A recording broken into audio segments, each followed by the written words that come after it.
बिस्मिल्लाहिर्रहमानिर्रहीम। Welcome to SA kitchen. आज मैं आपको सिखाऊंगी आलू की टिकिया, जो कि बहुत ही ज़बरदस्त होगी और बहुत जल्द ये तैयार हो जाएंगी। और ये हमने एक पाव आलू लिए हैं और इसको हमने मैश करके रख लिया है। इसमें हम डालेंगे आधा स्पून काली मिर्च, हरा धनिया, पुदीना, दादर मिर्च, नारदाना, जीरा, कटी हुई हरी मिर्च और नमक, सूखा धनिया और जवैन। और ये एक अदद प्याज बारीक कटी हुई और 4 जोए के दाने लहसुन के।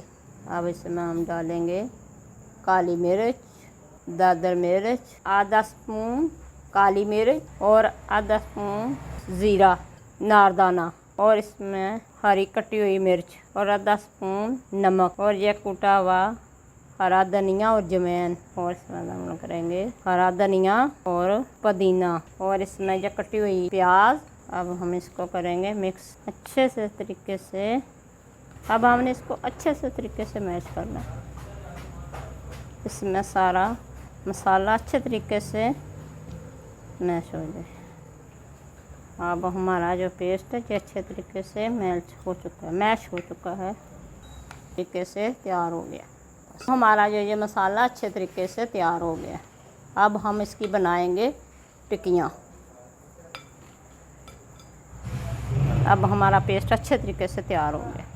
जो आलू का मसाला हमने तैयार किया टिक्कियों का, अब हमने इसकी बना ली है टिक्कियाँ।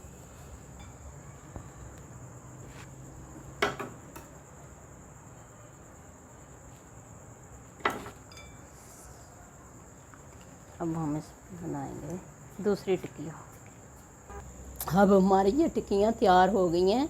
आप चाहें तो फ्रिज में इसको स्टोर भी कर सकती हैं, सेव भी कर सकती हैं, स्टोर कर सकती हैं। चाहे ये 5 दिन के लिए, चाहे ये हफ्ते के लिए। अब जब चाहें